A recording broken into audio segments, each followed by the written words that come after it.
Constant source of inspiration for me. I'm a past master in the art of drawing fantastic tilings. Look at this self-portrait in a spherical mirror.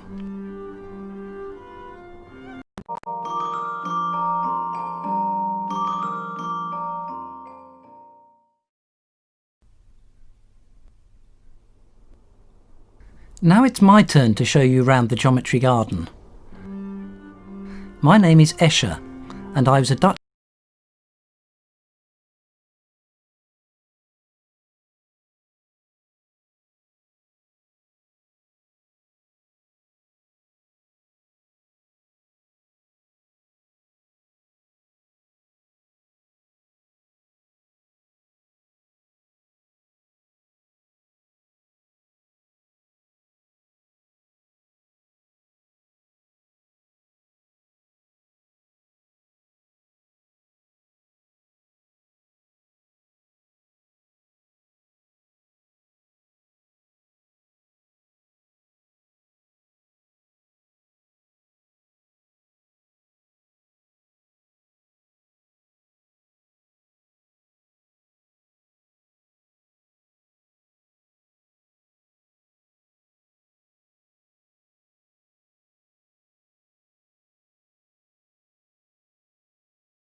artist in the 20th century. Geometry was a constant source of inspiration for me. I'm a past master in the art of drawing fantastic tilings. Look at this self-portrait in a spherical mirror. One of my most famous drawings shows lizards drawn on a plane that managed to break out of the paper. Now, perched on high, they contemplate their previous existence as flat life. To prepare ourselves for life in 4 dimensions, we are going to use the ideas behind both my engraving and a little book published at the end of the 19th century by Edwin Abbott, an English clergyman, called Flatland.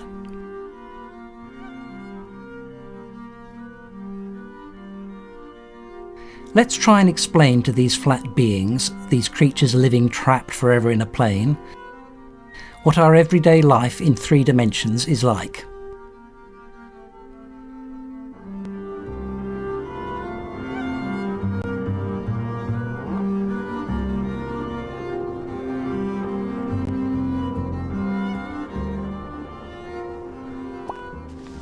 Let's imagine that one of these lizards manages to escape his miserable existence for a moment and climbs out and up onto a viewpoint looking down on his world. How would he explain to his fellow reptiles the existence of objects in 3 dimensions?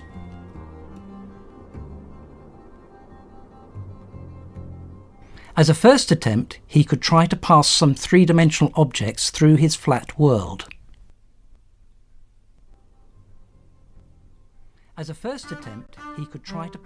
Here, for example, is a tetrahedron with its 4 faces, passing through the lizard's plane.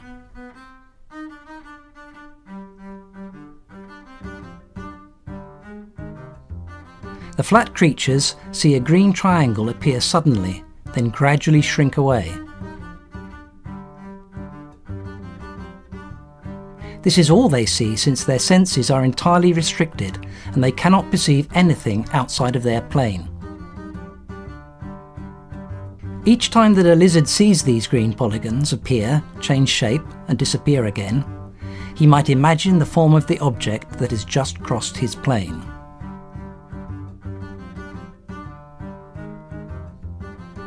To see how hard it is to visualize the form of a geometric body from its cross sections, try to guess what is crossing through the plane now.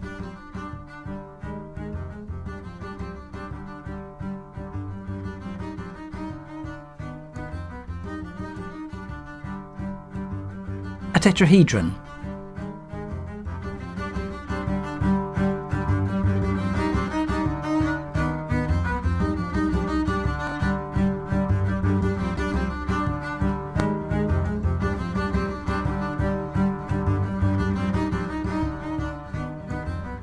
And now, it was a cube. Of course, you have to remember that these lizards don't have the same perspective that we have. It was a cube. All they see is a sequence of polygons, and they'll have to develop an understanding of depth in order to fully appreciate the shape of the body. And now what?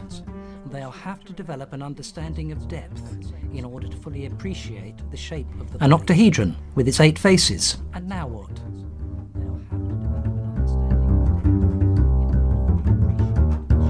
An octahedron with its 8 faces.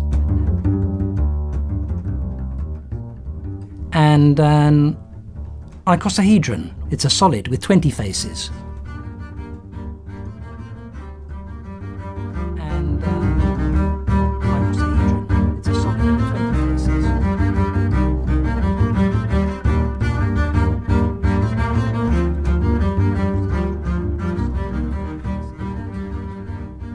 And finally, the dodecahedron, 12 faces, 20 vertices and 30 edges. And finally, the dodecahedron, 12 faces, 20 vertices and 30 edges. Now we're going to show you some cross-sections, and only cross-sections, and you have to guess the polyhedron hiding behind them. Now we're going to show you some cross-sections, and only cross-sections, and you have to guess the polyhedron hiding behind them.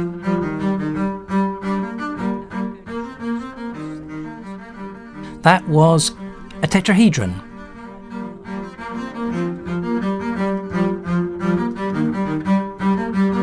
That was a tetrahedron.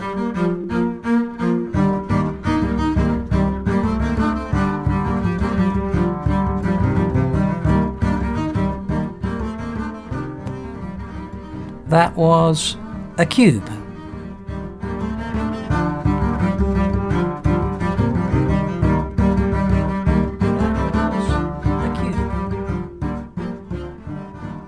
It's getting hard, isn't it? You see now that these creatures stuck in 2 dimensions have to develop good geometric intuition if they want to understand something of the 3rd dimension that we take for granted. We'll have just the same kind of problems to get a feeling for the 4th dimension. Here's a second method to explain polyhedra to our flat friends.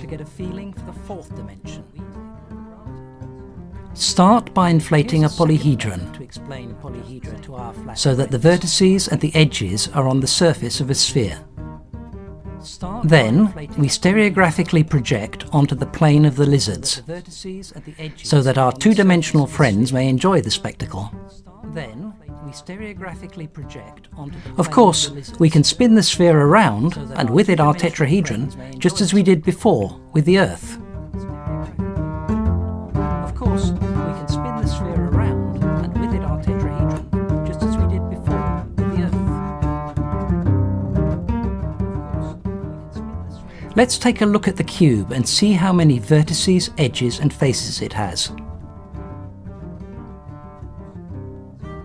Let's take a look at the cube and see how many vertices, edges and faces it has.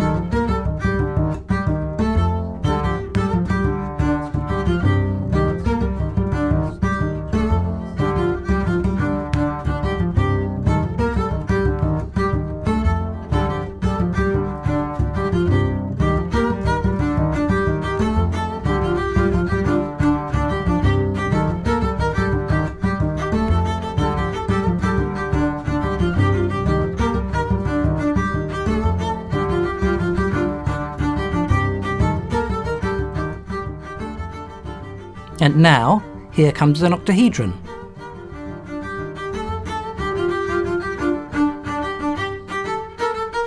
And now, here comes an octahedron.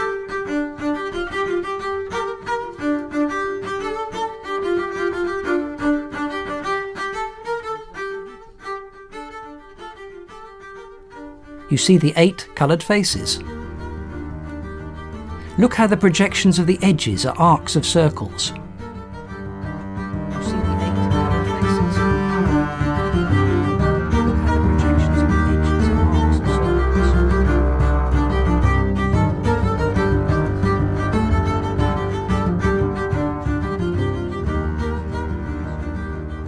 Now here comes an icosahedron.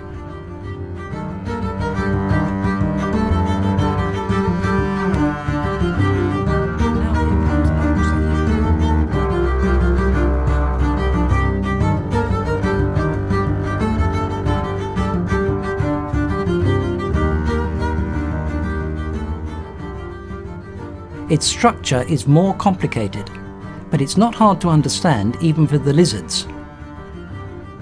We can see 20 faces, 12 vertices and 30 edges. But it's not hard to understand even for the lizards. Can you count them all?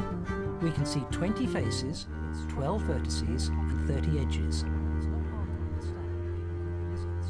Can you count them all? Finally, here's a little geometric jewel, the dodecahedron.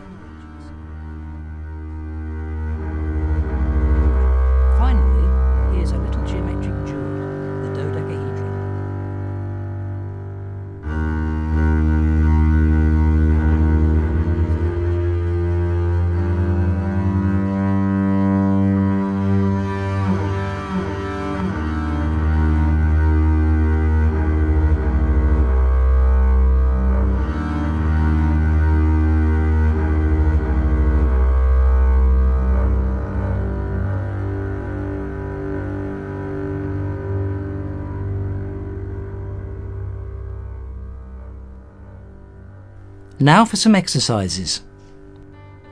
Let's take ourselves down into 2 dimensions and try to recognise the polyhedra from their stereographic projections. Now for some exercises. It's easy, isn't it? You can see the 4 faces, 6 edges and 4 vertices. It's easy, isn't it? There, it's a tetrahedron. 6 edges and 4 vertices. There, it's a tetrahedron. Now, what's this one? 6 faces, each with 4 edges. Now, what's this one? That's right, it's a cube. 6 faces, each with 4 edges. That's right, it's a cube.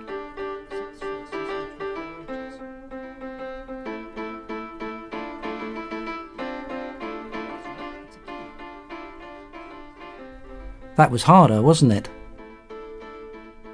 The faces are triangles. 5 edges start out at each vertex. That was harder, wasn't it? There are a lot of faces. Triangles. Perhaps 20. 5 edges start out at each vertex. It's an icosahedron. Well done. There are a lot of faces. Perhaps 20. 5 edges start out at each vertex. It's an icosahedron. Well done. Let's look at the dodecahedron. Each face is a pentagon. If we count them, there are 12 faces. 3 edges start at each vertex. If we count them, there are 12 faces. These 5 solids have always fascinated geometers. The Greek philosophers attributed a magical importance to them. These 5 solids have always fascinated by associating to each of them one of the fundamental elements from which the world is formed. We call these figures the Platonic solids. So we agree then, it's not easy to get a feeling for the 3rd dimension when you're flat. There is more than one way to do this, but our stereographic projection appears to give a good idea of what's going on. Now, we'll have to get ourselves ready for the 4th dimension. But our stereographic projection appears to give a good idea. We're going to have to use our imagination. Now, we'll have to get ourselves ready for the 4th dimension. But our stereographic projection appears to give a good idea. We're going to have to use our imagination.